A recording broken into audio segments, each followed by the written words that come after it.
প্রিয় কৃষিগুচ্ছ ভর্তিচ্ছ পরীক্ষার্থীরা, তোমাদেরকে সুস্বাগত। আজকে আমরা কৃষি বিশ্ববিদ্যালয়ের জন্য নতুন করে কাজ শুরু করেছি তোমাদের জন্য। আমাদের কৃষি বিশ্ববিদ্যালয়ের জন্য এখনো হাতে 1 মাস 10 দিন সময় আছে। এই 1 মাস 10 দিন আমরা কৃষি বিশ্ববিদ্যালয়ের জন্য এফোর্ট নিয়ে লেখাপড়া করব, আর তারই তোমাদের সহযোগিতা করার জন্য সুজিত স্পেশাল ব্যাচ এখন থেকে নিয়মিতভাবে ভিডিও এবং লাইভ ক্লাসের আয়োজন করবে। তো তারই ধারাবাহিকতায় আজকে আমাদের 2023-24 সেশনের কোশ্চেনটা দেখে আসবো। প্রথম ফিজিক্স এগ্রি জিএসটির ফিজিক্স কোশ্চেন 2023-24 সেশনের কোশ্চেনটা আগে দেখবো, সেই কোশ্চেনটা সলভ করবো, অ্যানালাইসিস করে আমরা পরের ক্লাসগুলোতে আসবো। তো চলো আমরা দেখে নিই 2023-24 সেশনে ফিজিক্সের কোশ্চেনগুলো কেমন ছিল। প্রথম কোশ্চেন বলছি ইলেকট্রন ভোল্ট কোন রাশির একক? হ্যাঁ, ইলেকট্রন ভোল্ট কোন রাশির একক? আমরা জানি কাজ বা শক্তি, কাজ আর শক্তি, শক্তি আর তাপের এসআই একক কি? জুল। তাপের এসআই একক হচ্ছে জুল। এই তিনটা রাশি কাজ, শক্তি এবং তাপের এসআই একক কি? জুল। এছাড়াও আর একটা একক আছে, সেটা হচ্ছে ইলেকট্রন ভোল্ট। ইলেকট্রন ভোল্ট, ঠিক আছে, ইলেকট্রন ভোল্ট। তাহলে আমরা দেখলাম কাজ, শক্তি এবং তাপের একক একই একক, কাজ বা শক্তি বা তাপের এসআই একক কি? জুল। এছাড়া একটা একক আছে ইলেকট্রন ভোল্ট। তাহলে ইলেকট্রন ভোল্ট এখানে কার একক? এখানে কাজের একক। ইলেকট্রন ভোল্ট হচ্ছে কাজের একক। একেবারে সিম্পল কোশ্চেন ছিল। প্রথম বলছে আধান। হ্যাঁ, এটা বানান ভুল আছে, এটা হবে আধান। আধানের একক কি? হ্যাঁ, আধানের একক, আধান বা চার্জের একক আছে কুলম্ব। প্রাবল্যের একক আছে newton, newton per coulomb square, newton per coulomb. আর তড়িৎ প্রবাহের একক হচ্ছে অ্যাম্পিয়ার, আমরা জানি। ঠিক আছে, আমরা সব কোশ্চেন অ্যানালাইসিস করে পড়তে থাকবো। পরের কোশ্চেন বলছে কোন স্থানে দুটি সরলদোলকের দোলনকালের অনুপাত 2/3 হলে এদের কার্যকরী দৈর্ঘ্যের অনুপাত কত? হ্যাঁ, দোলনকাল সংক্রান্ত কোশ্চেন। সেখানে বলা আছে দোলনকালের অনুপাত দেয়া আছে, কার্যকরী দৈর্ঘ্যের অনুপাত কত? তো আমরা জানি t = 2π√L/g। এখান থেকে লিখতে পারি t² সমানুপাতিক √L, অর্থাৎ t² সমানুপাতিক L। ঠিক, t সমানুপাতিক √L, এই রুট এর পাশে আনলে t² সমানুপাতিক L। এখন দোলনকালের অনুপাত দেওয়া আছে, দৈর্ঘ্যের অনুপাত চেয়েছে, তার মানে এটার সমানুপাতিক। এখানে আছে কত? 2:3। তো তার বর্গ করে দেব, 2:3 রে বর্গ করে দেব। হ্যাঁ, 2:3 রে বর্গ করলে কত হবে? 4:9। কত হবে? 4:9 বলেছে। বর্গ এর সমানুপাতিক, তাহলে বর্গ করে দেব, তার সমানুপাতিক হবে 4:9। ওকে, পরেরটা দেখি। 3 নম্বর কোশ্চেন, আপেক্ষিক আর্দ্রতা আর শিশিরাঙ্কে সম্পৃক্ত জলীয় বাষ্পের চাপ হচ্ছে F, আর বায়ুর তাপমাত্রায় সম্পৃক্ত জলীয় বাষ্পের চাপ হচ্ছে ছোট হাতের F দ্বারা প্রকাশ করা হলে নিচের কোন ইকুয়েশনটি সঠিক? এ ধরনের একটা কথাবার্তা কোশ্চেনটা আসছে আদর্শ গ্যাস ও গ্যাসের গতিতত্ত্ব অধ্যায় থেকে। আদর্শ গ্যাস ও গ্যাসের গতিতত্ত্ব অধ্যায় থেকে আমরা জানি আপেক্ষিক আর্দ্রতা আর = শিশিরাঙ্কে সম্পৃক্ত বাষ্পের চাপ। শিশিরাঙ্কে সম্পৃক্ত জলীয় বাষ্পের চাপ বা বায়ুর তাপমাত্রায় সম্পৃক্ত জলীয় বাষ্পের চাপ। তাহলে এখানে শিশিরাঙ্কে সম্পৃক্ত জলীয় বাষ্পের চাপ বড় হাতের F, আর বায়ুর তাপমাত্রায় সম্পৃক্ত বাষ্পের চাপ হচ্ছে ছোট হাতের F। তাহলে বড় হাতের F বাই ছোট হাতের F × 100%। এগুলো সবসময় 100-তে কত দেখতে হয়, তাই 100%। ওকে, আবার বলি, এটা কি? শিশিরাঙ্কে সম্পৃক্ত বাষ্পচাপ, আর এটা হচ্ছে বায়ুর তাপমাত্রায় সম্পৃক্ত বাষ্পচাপ। সচরাচর আমাদের ইকুয়েশনটা আর = কি থাকে? ছোট F বাই বড় F × 100%। ঠিক আছে, ছোট F বাই বড় F × 100%। এখানে বলা শিশিরাঙ্কে সম্পৃক্ত বাষ্পচাপ, এটা হচ্ছে বায়ুর তাপমাত্রায় সম্পৃক্ত বাষ্পচাপ থাকে। কিন্তু এখানে আমাদের পরিচয় পর্বটা যেহেতু ভিন্ন দিয়েছে, আমাদের ইকুয়েশনটা উল্টায় গেছে, তাছাড়া আর কোনো কিছু না। হ্যাঁ, আমরা না পড়ে যদি আমরা যে মারি তাহলে কোশ্চেন ভুল করবো। পরেরটা দেখি, নিচের কোনটি সঠিক? নিচের কোনটি সঠিক? তো দেখা যাক। আচ্ছা,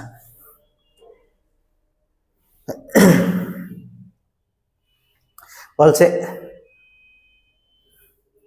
1 বেকেরেল সমান কত বা 1 কুরি সমান কত। তো আমরা 1 বেকেরেল সমান বলতে পারি 2.7 × 10⁻11 কুরি। ঠিক আছে, 1 কুরি সমান হচ্ছে 3.7 × 10।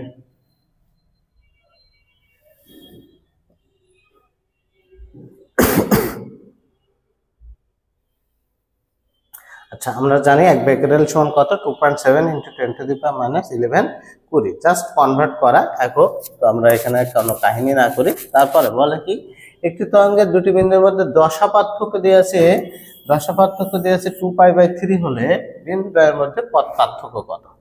আমরা জানি দশা পার্থক্য সমান 2π/λ × পথ পার্থক্য। পথ পার্থক্য দশা পার্থক্য সমান 2π/λ × পথ পার্থক্য। তাহলে 2π/λ × পথ পার্থক্য চেয়েছে, পথ পার্থক্য চেয়েছে, দশা পার্থক্য দিয়ে আছে। তাহলে এখানে দশা পার্থক্যের মান হচ্ছে কত 3π/2 ইকুয়াল টু 2π/λ × পথ পার্থক্য। ঠিক আছে, এখন ইকুয়েশনটা সাইজ করে নিব আমরা। তাহলে এই পাই কাটবে, তাহলে এখানে আসলো কত 3λ/2, এর পাশে এসে 4 ইকুয়াল টু পথ পার্থক্য। তাহলে পথ পার্থক্যের মান আসলো 3λ/4 পথ পার্থক্য। কোন বিন্দু দশা পার্থক্য 3π/2 হলে পথ পার্থক্য হচ্ছে 3λ/2। ঠিক আছে, আমরা নেক্সটে চলে যাই। নেক্সট বলছে গ্যাসের অণুগুলোর মূল গড় বর্গবেগ VRMS ও পরম তাপমাত্রা T এর মধ্যে নিচের কোনটি সঠিক। হ্যাঁ, মূল গড় বর্গবেগ VRMS ইকুয়াল টু 3RT/m, যেখানে আর হচ্ছে মোলার গ্যাস ধ্রুবক 8.31, T হচ্ছে তাপমাত্রা। এখন বলছে মূল গড় বর্গবেগ ও পরম তাপমাত্রার মধ্যে সম্পর্ক। তাহলে এখান থেকে আমরা লিখতে পারি VRMS সমানুপাতিক √T। VRMS √, এটা তার মানে 1 নম্বর অপশন উত্তর। 1 নম্বর অপশনটা রাইট অ্যান্সার। একেবারে সিম্পল কোশ্চেন। আমরা কৃষি কোশ্চেনে দেখি যেখানে ফিজিক্স ম্যাথ কোশ্চেনটা একদম সিম্পল কোশ্চেন থাকে। অনেকেই আমরা মেডিকেল কোচিং করে চান্স না হওয়ার পর হতাশ হয়ে পড়ি যে ফিজিক্সটা আমি পারবো কিনা এই কয় মাসে, বা ম্যাথ তো আমার কিছুই করা নেই। তো এখানে যে ম্যাথ আসে, আমি যা পড়াই আমার শিটের ম্যাক্সিমাম অঙ্ক, মানে আমার শিটটাও যদি পড়ে যাও তোমরা, তাও সেখানে দেখো 80% কোশ্চেন কমন থেকে যায়। পরের কোশ্চেন দেখো, রৈখিক বেগ ও কৌণিক বেগের মধ্যে সম্পর্ক কি। রৈখিক বেগ V = ω/r, আমরা জানি রৈখিক বেগ V = ω/r।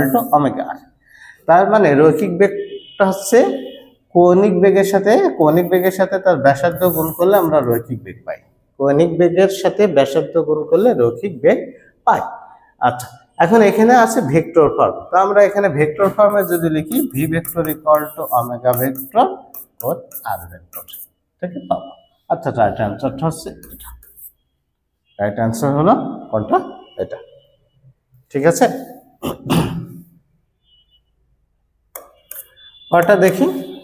বলছে r ও 2r ব্যাসার্ধের বৃত্তাকার কক্ষপথে প্রদক্ষিণরত দুটি কৃত্রিম উপগ্রহের পর্যায়কালের অনুপাত কত। কৃত্রিম উপগ্রহের পর্যায়কাল, এটা কোশ্চেনটা আসছে কেপলারের তৃতীয় সূত্র থেকে। কেপলারের তৃতীয় সূত্র ম্যাথমেটিক্যাল ফর্ম হচ্ছে T² = R Q. T² = R Q. এখান থেকে পর্যায়কালের অনুপাত চেয়েছে, তাহলে আমরা লিখতে পারি T1/T2 = R1/R2। এই পাশের স্কয়ার এই পাশে গেলে রুট হয়, তার মানে এখানে 3/2 আমরা লিখতে পারি। এখন ব্যাসার্ধ কি বলেছে, একটা R আর একটা হচ্ছে 2R, তার পাওয়ার হচ্ছে 3/2। আর যদি কাটে এই জায়গায় লিখি, তাহলে 1/2, তার পাওয়ার হচ্ছে 3/2। এখন এই 3 মানে কত, 1/8, তার পাওয়ার হচ্ছে কত, 2। তার মানে এটা যদি বর্গ করে দিই তাহলে √1/8, তার মানে 1/√8 বা 1:√8। 1/√8 একেবারে ভেঙে ভেঙে লিখে করে দিলাম, ঠিক আছে, একেবারে ভেঙে ভেঙে লিখে করে দিলাম।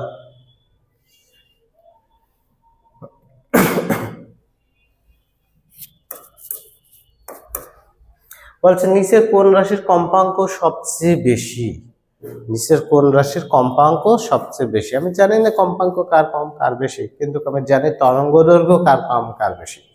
হ্যাঁ, তরঙ্গ দৈর্ঘ্য যদি জানি তাহলে কম্পাঙ্ক বের করতে পারবো। তরঙ্গ দৈর্ঘ্য যার বেশি হবে কম্পাঙ্ক তার সবচেয়ে কম হবে, আর তরঙ্গ দৈর্ঘ্য যার সবচেয়ে কম কম্পাঙ্ক তার সবচেয়ে বেশি হবে।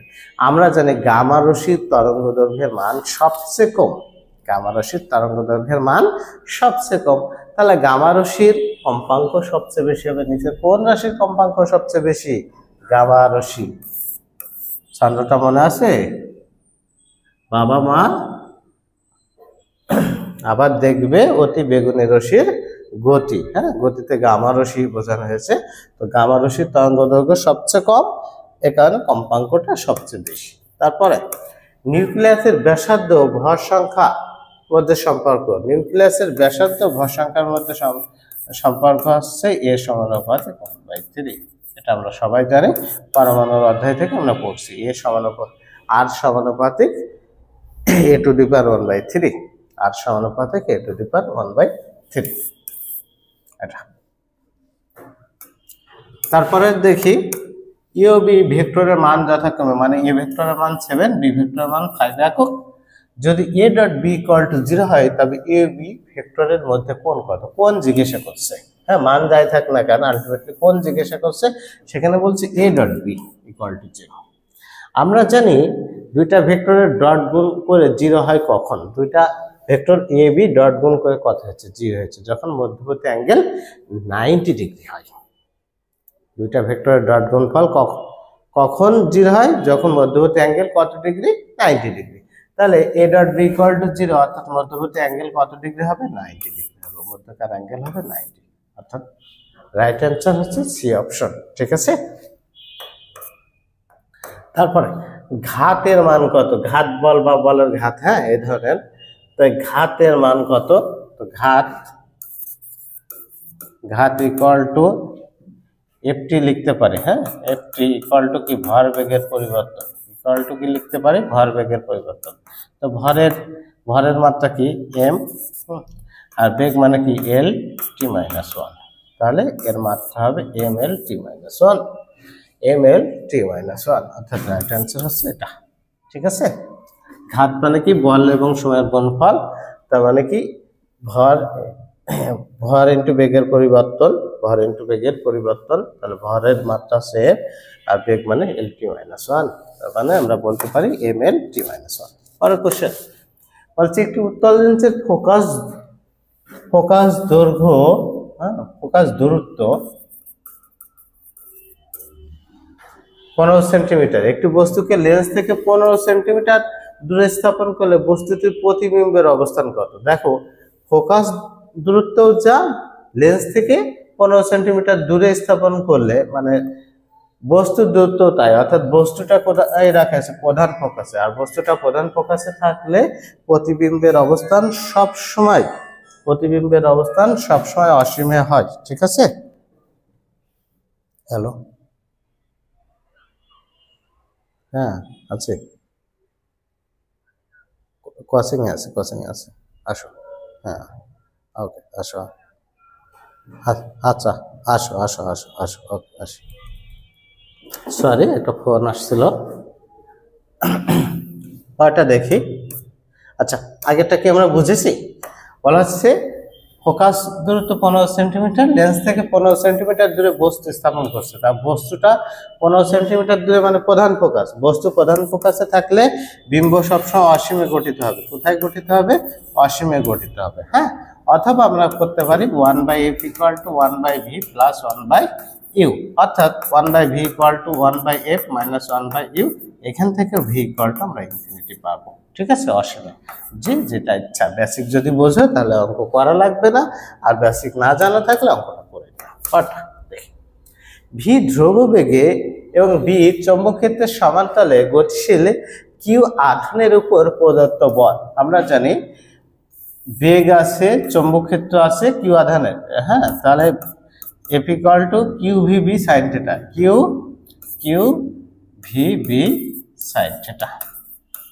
এখন সমান্তরালে, চৌম্বক ক্ষেত্রের সাথে কিসের সমান্তরালে, হ্যাঁ, তার সাইন সমান্তরাল মানে কি অ্যাঙ্গেল কত 0 ডিগ্রি, তো এখানে 0 বসালে এই মানটা কত চলে আসে 0, সাইন 0 ডিগ্রি মান কত 0, অর্থাৎ কিউ আধানের উপর প্রদত্ত বল কত হবে 0 হবে। F equal to Q V B sine theta, যেহেতু সমান্তরালে অ্যাঙ্গেল 0 আর 0 হলে টোটাল বলটা 0। বলছে বৃত্তাকার পথে ভ্রমণকারী একটি বস্তু পাই সেকেন্ডে, টি সেকেন্ডে না বলে পাই সেকেন্ডে একটি পূর্ণ ঘূর্ণন সম্পন্ন করে।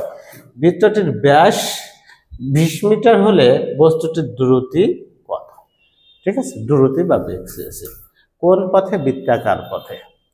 বৃত্তাকার পথে দ্রুতি চেয়েছে। আমরা জানি এস ইকুয়াল টু ভিটি দূরত্ব, তো আর ভি ইকুয়াল টু কি এস বাই টি। এসটা কি এখানে যদিও এস নাম দিয়েছি, এটা কৌণিক বরাবর দূরত্ব, হ্যাঁ, তো কৌণিক বরাবর একবার দূরত্ব, বৃত্তাকার পথে কোনো বস্তু একবার দূরত্ব অতিক্রম করলে কত দূরত্ব অতিক্রম করে? 2 পাই আর দূরত্ব অতিক্রম করে, 2 পাই আর দূরত্ব, কি দূরত্ব? আর দূরত্ব অতিক্রম করে। আর টিটা হচ্ছে সময়, সেখানে স্পেসিফিক বলেছে পাই সেকেন্ড, অর্থাৎ পাই কেটে যে 2 আর দূরত্ব। 2 আর মানে কি ব্যাস, সেই ব্যাসই কত দিয়ে আছে, বৃত্তটির ব্যাস কত দিয়ে আছে 20, তাহলে এই মানটা হবে 20 মিটার পার সেকেন্ড। ঠিক আছে, 20 মিটার পার সেকেন্ড। ওকে, পরের কোশ্চেন, গতির সমতুল্য হিসেবে একটি ইলেকট্রনের স্থির ভর কত? হ্যাঁ, গতির সমতুল্য হিসেবে একটি ইলেকট্রনের স্থির ভর, যদিও স্থির ভর বলেছে কিন্তু গতির সমতুল্য, তার মানে গতিশক্তি আকারে ভরটা চেয়েছে। আমরা জানি শক্তি ইকুয়াল টু কি MG square, Shakti equal to কি এমসি স্কয়ার। এম কত? ইলেকট্রনের ভর, হ্যাঁ, ইলেকট্রনের স্থির ভর, তার মানে 9.1 × 10⁻³ কেজি। সি হচ্ছে আলোর বেগ, তার মানে 3 × 10⁸ তার মানে 9.1 × 10⁻³ গুণ 9 × 10⁻16। এই শক্তিটা পাইবো, এই শক্তিটা হচ্ছে জুল থেকে ইলেকট্রোভোল্টে নিতে গেলে ইলেকট্রনের চার্জ দ্বারা গুণ করতে ভাগ করতে হয়। জুল থেকে ভোল্টে নিতে হলে ইলেকট্রনের চার্জ দ্বারা ভাগ করতে হয়, তাহলে ইলেকট্রোভোল্ট পাবো। আবার আমাদের যদি মেগা ইলেকট্রোভোল্ট নিতে হয় তাহলে 10⁻6 দ্বারা ভাগ করতে হয়। তো আলটিমেটলি ক্যালকুলেশন করলে এই মানটা আসে, অনেকটা মুখস্থ মান। তাহলে শক্তির সমতুল্য হিসেবে একটি ইলেকট্রনের স্থির ভর কত হবে? 0.51 মেগা ইলেকট্রোভোল্ট, 0.51 মেগা ইলেকট্রোভোল্ট। যদিও ক্যালকুলেটর বাদে করাটা একটু কষ্ট হয়ে যায়, বইয়ের ফিক্সড মান, হ্যাঁ, আমরা মুখস্থ করব 0.51 মেগা ইলেকট্রোভোল্ট। পরেরটা দেখি, ধনাত্মক ও শূন্য কাজের জন্য বল ও সহনের মধ্যবর্তী কোণ কত ডিগ্রি হবে? হ্যাঁ, বল ও সহনের মধ্যবর্তী কোণ কত হবে? তো দেখা যাক, কাজ ডাব্লিউ ইকুয়াল টু কি F dot S equal to আমরা কি পাই? এফ এস কস থিটা পাই। এখন এই থিটার মানের উপর কাজ নির্ভর করে। থিটা ইকুয়াল টু 0 ডিগ্রি হলে তখন cos 0 মান 1, তখন হচ্ছে সর্বোচ্চ মান পাবো। আর থিটা ইকুয়াল টু যখন 90 ডিগ্রি হবে, তো তখন এখানে আমরা বসাইলে ডাব্লিউ ইকুয়াল টু কত পাবো? cos 90 ডিগ্রি মান 0, তার মানে 0। এখন এই কোশ্চেনে কি বলছে? ধনাত্মক ও শূন্য কাজের জন্য। আচ্ছা, শূন্য কাজের জন্য কত? শূন্য কাজের জন্য আমরা অ্যাঙ্গেলের মানটা সবসময় 90 ডিগ্রি পাবো, অ্যাঙ্গেলের মানটা 90 ডিগ্রি। আর ধনাত্মক কাজের শর্ত এই যে 0 ডিগ্রিতে সর্বোচ্চ কাজ হবে সেটা ধনাত্মক, এবং 90 ডিগ্রিতে হবে 90 ডিগ্রিতে শূন্য কাজ, অর্থাৎ 0 থেকে 90 ডিগ্রির আগ পর্যন্ত যে কোনো অ্যাঙ্গেলে আমরা ধনাত্মক কাজ পাবো। ঠিক আছে, cos ধনাত্মক যেটা সেটা, cos ধনাত্মক হচ্ছে 0 থেকে 90 ডিগ্রি আগ পর্যন্ত। তাহলে ধনাত্মক কাজের শর্ত হচ্ছে থিটার মান 90 ডিগ্রি থেকে ছোট হতে হবে, আর শূন্য কাজের শর্ত হচ্ছে থিটার মান 90 ডিগ্রি সমান হবে, অর্থাৎ বি অপশনটা রাইট অ্যান্সার। পার্টটা দেখি, বলছে একমুখী তড়িৎ প্রবাহের কম্পাঙ্ক কত? একমুখী তড়িৎ প্রবাহের কম্পাঙ্ক। আচ্ছা, একমুখী কারেন্টকে আমরা বুঝি, একমুখী কারেন্ট মানে কি ডিসি কারেন্ট, হ্যাঁ, আর এটা হচ্ছে কি এসি কারেন্ট। আমরা জানি এসি কারেন্টের কম্পাঙ্ক কত? এসি কারেন্টের কম্পাঙ্ক হচ্ছে 50 হার্জ, মানে প্রতি সেকেন্ডে 50 বার কোনো কম্পন সম্পন্ন করে। আর ডিসি কারেন্ট স্ট্রেট লাইন, হ্যাঁ, এর কোনো কম্পাঙ্ক নয়। ডিসি কারেন্টের ক্ষেত্রে কম্পাঙ্কের মান কত? 0। ডিসি কারেন্টের ক্ষেত্রে কম্পাঙ্কের মান কত? 0 হার্জ। আর এসি কারেন্টের ক্ষেত্রে 50 হার্জ। ওকে, এটা যেহেতু ডিসি কারেন্ট বলেছে একমুখী তড়িৎ প্রবাহ, তাহলে ডিসি কারেন্ট 0 হার্জ, হ্যাঁ, আর দ্বিমুখী বা এসি কারেন্ট অল্টারনেটিভ কারেন্ট হলে 50 হার্জ হতো। কয়টা দেখি। একটু কণার উপর F = এত বল প্রয়োগ করায় কণাটি জেড অক্ষ বরাবর 9 মিটার সরে গেল, কণাটির উপর কৃত কাজের মান কত?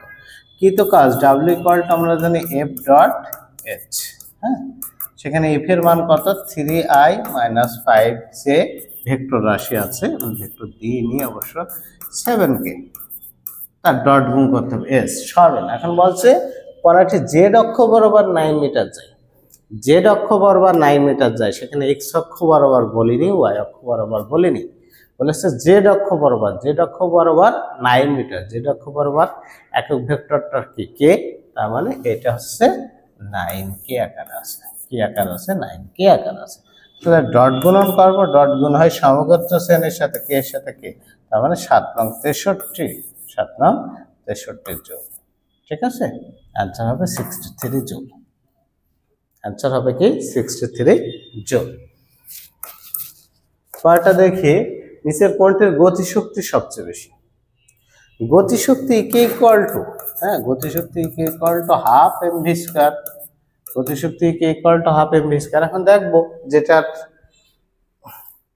এই মানটা বেশি হবে তার গতিশক্তি সবচেয়ে বেশি। প্রথমটার ক্ষেত্রে ভরকে 2 দ্বারা ভাগ করি, হ্যাঁ, তাহলে কত? 2 কেজি, আর এখানে বেগ আসবে 5 এর স্কয়ার, মানে 25 গুণ 2 মানে 50, এর গতিশক্তি হচ্ছে 50 জুল।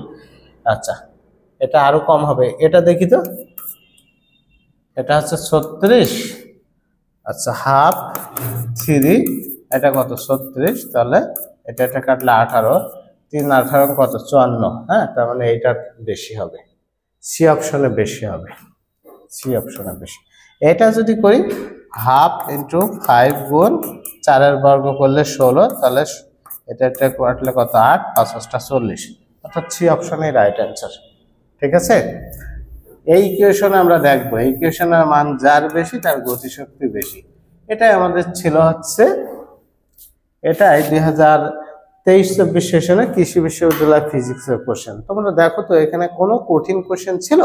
একেবারে ইন্টারমিডিয়েটে যা পড়ে আসছো সেই বেজেরই কোশ্চেন ছিল, না ছিল কোনো কঠিন ক্যালকুলেশন, না কোনো বেসিক, মানে ডিপলি কোনো বেসিক ছিল, সিম্পল জিনিসগুলো আসছে। তো কৃষি কোর্সের কোশ্চেন এমনই হয়।